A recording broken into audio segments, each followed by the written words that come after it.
Hi ನಮಸ್ತೆ ಎಲ್ಲರಿಗೂ. ನಾನು ರುಕ್ಮಿಣಿ. ಇವತ್ತೊಂದು ಸೂಪರ್ ಆಗಿರುವಂಥ ಮಟನ್ ಗ್ರೇವಿ ಮಾಡೋಣ ಅಂತೇಳಿ ಸಿಂಪಲ್ ಆಗಿ ಸ್ವಲ್ಪನೇ ಪದಾರ್ಥಗಳನ್ನ ಯೂಸ್ ಮಾಡಿ ಸಿಂಪಲ್ ಆಗಿ ಮತ್ತೆ ಸೂಪರ್ ಟೇಸ್ಟಿಯಾಗಿ ಮಾಡೋದು ಹೇಗೆ ಅಂತ ತೋರಿಸ್ಕೊಡ್ತಾ ಇದ್ದೀನಿ. ತುಂಬಾನೇ ಚೆನ್ನಾಗಿರುತ್ತೆ. ರೊಟ್ಟಿಗೆ ಚಪಾತಿಗೆ ಆಗ್ಬೋದು, ಇಲ್ಲ ಅನ್ನಕ್ಕೆ ಮುದ್ದಕ್ಕೆ ಯಾವುದಕ್ಕೆ ಬೇಕಾದರೂ ಆಗ್ಬೋದು. ತುಂಬಾನೇ ಚೆನ್ನಾಗಿರುತ್ತೆ. ನೀವು ಒಂದ್ಸಲ ಈ ವಿಧಾನದಲ್ಲಿ ಟ್ರೈ ಮಾಡಿ. ಬನ್ನಿ ಹೇಗೆ ಮಾಡೋದು ಅಂತ ನೋಡ್ಕೊಳ್ಳೋಣ. ನಾನಿಲ್ಲಿ ಮಟನ್ ಗ್ರೇವಿ ಮಾಡೋಕ್ಕೋಸ್ಕರ ನೋಡಿ 1 ಕೆಜಿ ಆಗೋಷ್ಟು ಮಟನ್ನ ಸುಮಾರು ಒಂದು 7-8 ಬಾರಿ ಚೆನ್ನಾಗಿ ತೊಳೆದು ನೀರೆಲ್ಲ ಶೋಧಿಸ್ಕೊಂಡು ತಗೊಂಡು ಇಟ್ಕೊಂಡಿದ್ದೀನಿ.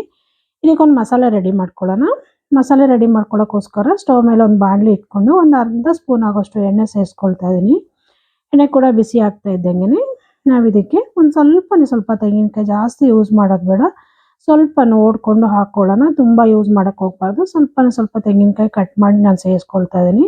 ಜೊತೆಗೆ ಒಂದು 5 ಹಸಿರುಮೆಣಸಿನಕಾಯಿ ಹಾಕ್ಕೊಳ್ತಾ ಇದ್ದೀನಿ. ಆಮೇಲೆ ಮೀಡಿಯಮ್ ಸೈಜು 2 ಈರುಳ್ಳಿನ ಉದ್ದುದ್ದ ಸ್ಲೈಸ್ ಮಾಡಿ ಹಾಕ್ಕೊಂಡಿದ್ದೀನಿ. ನೋಡಿ ಇದು ಮೂರನ್ನು ನೀಟಾಗಿ ಫ್ರೈ ಮಾಡ್ಕೊಳ್ಳೋಣ. ತುಂಬ ಕಂದು ಬಣ್ಣ ಬರೋವರೆಗೂ ಫ್ರೈ ಮಾಡ್ಕೋಬೇಕು ಅನ್ನೋದು ಏನಿಲ್ಲ. ಸ್ವಲ್ಪ ಲೈಟಾಗಿ ಬ್ರೌನ್ ಕಲರ್ ಬರೋವರೆಗೂ ಫ್ರೈ ಮಾಡ್ಕೊಂಡ್ರೆ ಸಾಕು. ನೋಡಿ ಇಷ್ಟು ಆದರೆ ಸಾಕು. ಇಷ್ಟ ಆಗಿದೆ. ಇವಾಗ ಇದಕ್ಕೆ ನೋಡಿ ಸ್ವಲ್ಪ ಕೊತ್ತಂಬರಿ ಸೊಪ್ಪು, ಸ್ವಲ್ಪ ಪುದೀನ, ಆಮೇಲೆ ಒಂದು ಟೊಮೊಟೊ ಯೂಸ್ ಮಾಡ್ತಾ ಇದ್ದೀನಿ. ನೋಡಿ ಇಷ್ಟನ್ನು ಹಾಕ್ಕೊಂಡು ಇನ್ನೊಂದು ಅರ್ಧ ನಿಮಿಷ ಇದನ್ನು ಹಾಗೆ ಫ್ರೈ ಮಾಡ್ಕೊಳ್ಳೋಣ. ಮೀಡಿಯಂ ಫ್ಲೇಮಲ್ಲಿ ಇಟ್ಕೊಂಡು. ಜಾಸ್ತಿ ಫ್ರೈ ಮಾಡೋದೇನು ಬೇಡ, ಗೊಜ್ಜು ಥರ ಆಗ್ಬಿಡತ್ತೆ. ಹಾಗಾಗಿ ಲೈಟಾಗಿ ಒಂದು ಅರ್ಧ ನಿಮಿಷ ಇದನ್ನು ಫ್ರೈ ಮಾಡ್ಕೊಳ್ತೀನಿ. ಫ್ರೈ ಮಾಡಿಕೊಂಡು ಒಂದು 10 ನಿಮಿಷ ಇದನ್ನು ತಣ್ಣಗಾಗಿ ಬಿಟ್ಬಿಡೋಣ. ನೋಡಿ ಫ್ರೈ ಆಗಿದೆ. ಒಂದು 10 ನಿಮಿಷ ಇದನ್ನು ತಣ್ಣಗಾಗಿ ಬಿಟ್ಬಿಟ್ಟು ಒಂದು ಮಿಕ್ಸಿ ಜಾರ್ಗೆ ಹಾಕ್ಕೊಂಡು ಪೇಸ್ಟ್ ಮಾಡ್ಕೊಬೇಕಾಗತ್ತೆ. ಇದನ್ನು ರುಬ್ಕೋಬೇಕಾಗತ್ತೆ. ನೋಡಿ ಇವಾಗ ಆಗಿದೆ. ಒಂದು ಅರ್ಧ ನಿಮಿಷ ಫ್ರೈ ಮಾಡ್ಕೊಂಡಿದ್ದೀನಿ ಕೂಡ. ಇವಾಗ ಇದನ್ನು ತೆಗೆದು ಸೈಡಿಗೆ ಇಟ್ಬಿಡೋಣ. ಒಂದು 10 ನಿಮಿಷ ತಣ್ಣಗಾಗಿದೆ. ಇವಾಗ ಒಂದು ಮಿಕ್ಸಿ ಜಾರಿಗೆ ಇದನ್ನು ಸೇರಿಸ್ಕೊಳ್ತಾ ಇದ್ದೀನಿ. ತಣ್ಣಗಾದ್ಮೇಲೆ ಸೇರಿಸ್ಕೊಂಡು ರುಬ್ಕೋಬೇಕು. ಬಿಸಿ ಎಲ್ಲ ರುಬ್ಬಕ್ಕೆ ಹೋಗಬಾರ್ದು. ಈಗ ಸೇರಿಸ್ಕೊಂಡು ನಾನು ಇದಕ್ಕೆ ಸ್ವಲ್ಪ ಮಸಾಲೆಗಳನ್ನ ಸೇರಿಸ್ಕೊಳ್ಳೋಣ. ಅದಕ್ಕೋಸ್ಕರ ನೋಡಿ ಒಂದು 1/4 ಟೀ ಸ್ಪೂನ್ ಆಗೋಷ್ಟು ಅರಿಶಿನ ಪುಡಿ, ಆಮೇಲೆ 1 ಸ್ಪೂನ್ ಆಗೋಷ್ಟು ನಾನಿಲ್ಲಿ ಖಾರ ಪುಡಿ ಯೂಸ್ ಮಾಡ್ತಾ ಇದ್ದೀನಿ.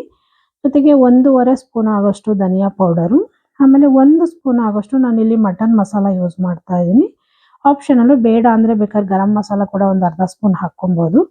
ಇಷ್ಟು ಸೇರಿಸ್ಕೊಂಡು ಇದಕ್ಕೆ ನೀರು ಕೂಡ ಸೇರಿಸ್ಕೊಂಡು ಸಣ್ಣಕ್ಕೆ ಖಾರನ ರುಬ್ಕೊಂಬರೋಣ. ಎಷ್ಟು ಸಣ್ಣ ಆಗುತ್ತೆ ಅಷ್ಟು ಸಣ್ಣ ರುಬ್ಕೋಬೇಕು. ನೋಡಿ ರುಬ್ಕೊಂಡಿದ್ದೀನಿ ಕೂಡ.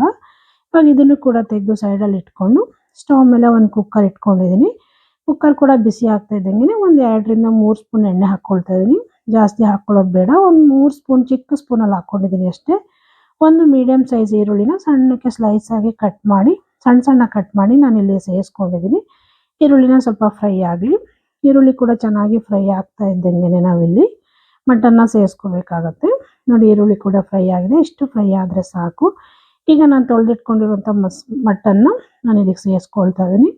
ಜೊತೆಗೆ ನೋಡಿ 1 ಸ್ಪೂನ್ ಆಗೋಷ್ಟು ನಾನಿಲ್ಲಿ ಶುಂಠಿ ಬೆಳ್ಳುಳ್ಳಿ ಪೇಸ್ಟ್ ಯೂಸ್ ಮಾಡ್ತಾ ಇದ್ದೀನಿ. ಜೊತೆಗೆ ಈಗಲೂ ಕೂಡ ಸ್ವಲ್ಪ ಅರಿಶಿನ ಪುಡಿ ಯೂಸ್ ಮಾಡ್ತಾ ಇದ್ದೀನಿ, 1/4 ಟೀ ಸ್ಪೂನ್ ಆಗೋಷ್ಟು. ಆಮೇಲೆ ರುಚಿಗೆ ತಕ್ಕಷ್ಟು ಉಪ್ಪು ಕೂಡ ಈಗಲೇ ಸೇರಿಸ್ಕೊಳ್ತಾ ಇದ್ದೀನಿ ನಾನು. ಮೂರನ್ನು ಸೇರಿಸ್ಕೊಂಡು ನೀಟಾಗಿ ಇದನ್ನು ಮಿಕ್ಸ್ ಮಾಡ್ಕೊಳ್ಳೋಣ. ಹೈ ಫ್ಲೇಮಲ್ಲೇ ಇಟ್ಕೊಂಡು ಉರಿನ ನೀಟಾಗಿ ಮಿಕ್ಸ್ ಮಾಡ್ಕೊಳ್ಳೋಣ. ಸುಮಾರು ಒಂದು 10 ನಿಮಿಷಗಳವರೆಗಾದರೂ ನಾವು ಇದನ್ನು ನೀಟಾಗಿ ಸುಂಡಿಸ್ಕೋಬೇಕಾಗತ್ತೆ ಮಟನ್ನ. ಮಟನ್ನಲ್ಲಿರೋ ನೀರೆಲ್ಲ ಚೆನ್ನಾಗಿ ಸುಂಡಬೇಕು. ಆಗಲೇ ಮಟನ್ ಕೂಡ ಒಳ್ಳೆ ಟೇಸ್ಟ್ ಬರುತ್ತೆ. ನೋಡಿ ಒಂದು 10 ನಿಮಿಷ ನಾನು ಇದನ್ನು ನೀಟಾಗಿ ತಿರುಗಿಸ್ಕೊಂಡು ಲಿಡ್ ಮುಚ್ಕೊಂಡು ನಾನು ಬೇಯಿಸ್ಕೊಂಡು ತಗೊಳ್ತೀನಿ. ನೀಟಾಗಿ ತಿರುಗಿಸ್ಕೊಂಡು ಬೇಯಿಸ್ಕೊಳ್ಳೋಣ. ಹೈ ಫ್ಲೇಮಲ್ಲೇ ಇಟ್ಕೊಂಡು ನೀಟಾಗಿ ತಿರುಗಿಸ್ಕೊಂಡು ಬೇಯಿಸ್ಕೊಂಡಿದ್ದೀನಿ. ನೋಡಿ ನೀರೆಲ್ಲ ಸುಂಡಬೇಕು ಅದ್ರದ್ದು, ಆಗಲೇ ತುಂಬ ಚೆನ್ನಾಗಾಗೋದು. ನೋಡಿ ರೊಟ್ಟಿಗಾಗ್ಬೋದು, ಚಪಾತಿಗಾಗ್ಬೋದು, ರೋಟಿಗೆ, ಮುದ್ದೆಗೆ, ಅನ್ನಕ್ಕೆ, ಪ್ರತಿಯೊಂದಕ್ಕೂ ತುಂಬಾ ಚೆನ್ನಾಗಿರುತ್ತೆ. ನೋಡಿ 10 ನಿಮಿಷ ಆಯಿತು. ಸುಂಡಾದ್ಮೇಲೆ ನಾನು ರುಬ್ಬಿಟ್ಕೊಂಡಿರೋಂಥ ಮಸಾಲೆ ಕೂಡ ಇದಕ್ಕೆ ಸೇರಿಸ್ಕೊಳ್ತಾ ಇದ್ದೀನಿ. ಈ ಮಸಾಲೆ ಅಷ್ಟನ್ನೇ ಹಾಕ್ಕೊಂಡು ಇನ್ನೂ ಒಂದು 5 ನಿಮಿಷ ಇದನ್ನು ಬರೀ ಮಸಾಲೆಲೇ ಇದನ್ನು ಚೆನ್ನಾಗಿ ಬೇಯಿಸ್ಕೊಳ್ಳೋಣ. ಹಾಗೆ ಆಮೇಲೆ ಬೇಕಾದ್ರೆ ನೀರು ಎಷ್ಟು ಬೇಕೋ ನೋಡಿಕೊಂಡು ಸೇರಿಸ್ಕೋಬೋದು. ಈಗ ಹಾಕಿರೋ ಮಸಾಲೆಯಲ್ಲೇ ಇದನ್ನು ಒಂದು 5 ನಿಮಿಷ ತಿರುಗಿಸ್ಕೊಂಡು ನಾನು ಮತ್ತೆ ಇದನ್ನು ಬೇಯಿಸ್ಕೊಳ್ತೀನಿ ಮಟನ್ನ. ಮಸಾಲೆ ಎಲ್ಲ ಚೆನ್ನಾಗಿ ಇಟ್ಕೊಳ್ಳುತ್ತೆ ಮಟನ್ಗೆ. ಹಾಗಾಗಿ ನೀಟಾಗಿ ತಿರುಗಿಸ್ಕೊಂಡು ಬೇಯಿಸ್ಕೊಳ್ಳೋಣ. ತುಂಬಾ ಚೆನ್ನಾಗಿರುತ್ತೆ. ಸ್ವಲ್ಪ ಗಟ್ಟಿಯಾಗಿ ಮಾಡಿದ್ರೆ ಗ್ರೇವಿ ಆಗುತ್ತೆ. ಸ್ವಲ್ಪ ತೆಳ್ಳಗೆ ಮಾಡ್ಕೊಂಡ್ರೆ ಬೇಕಾದ್ರೆ ಸಾಂಬಾರು ಕೂಡ ಆಗುತ್ತೆ ಇದು. ನೋಡಿ ಲಿಡ್ ಮುಚ್ಚಿಬಿಟ್ಟು ಇನ್ನೊಂದು 5 ನಿಮಿಷ ಚೆನ್ನಾಗಿ ನಾನು ಇದನ್ನು ಬೇಯಿಸ್ಕೊಂಡು ತಗೊಳ್ತೀನಿ. ನೋಡಿ ಬೇಯಿಸ್ಕೊಂಡಿದ್ದೀನಿ ಕೂಡ, ಒಂದು 5 ನಿಮಿಷ ಆಗಿದೆ. ಇವಾಗ ಮತ್ತೆ ಇದನ್ನು ತಿರುಗಿಸ್ಕೊಂಡು ನಮಗೆ ಎಷ್ಟು ಬೇಕೋ ಅಷ್ಟು ನೀರು ಸೇರಿಸ್ಕೊಳ್ಳೋಣ. ನಾನು ಗ್ರೇವಿ ಥರ ಗಟ್ಟಿ ಮಾಡ್ತಾ ಇರೋದ್ರಿಂದ ಜಾಸ್ತಿ ನೀರನ್ನು ಸೇರಿಸ್ಕೊಳ್ಳೋ ಅವಶ್ಯಕತೆ ಇಲ್ಲ. ಸ್ವಲ್ಪ ಮಿಕ್ಸಿ ಜಾರ್ ತೊಳೆದಿದ್ದು ನೀರು ಕೂಡ ಇವಾಗ ನಾನು ಸೇರಿಸ್ಕೊಳ್ತೀನಿ. ಇದಕ್ಕೆ ಸೇರಿಸ್ಕೊಂಡು ಇದನ್ನು ಮತ್ತೆ ತಿರುಗಿಸ್ಕೊಳ್ಳೋಣ ನೀಟಾಗಿ.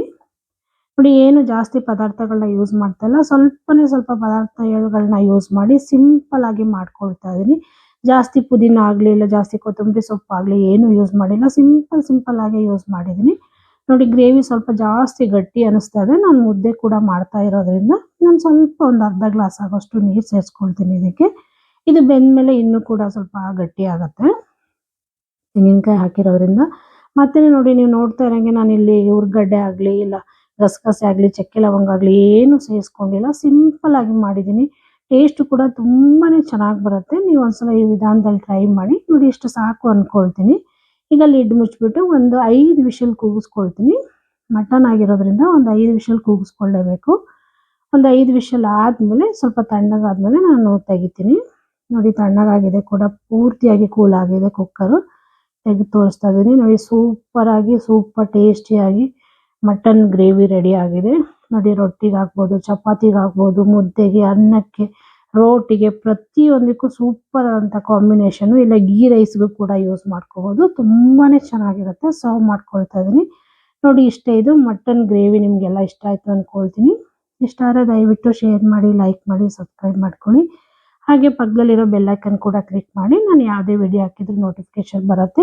ಹೀಗೆ ನೋಡ್ತಾ ಇರಿ, ಸಪೋರ್ಟ್ ಮಾಡ್ತಾ ಇರಿ ಅಂತ ಕೇಳ್ಕೊಳ್ತೀನಿ. Thank you friends.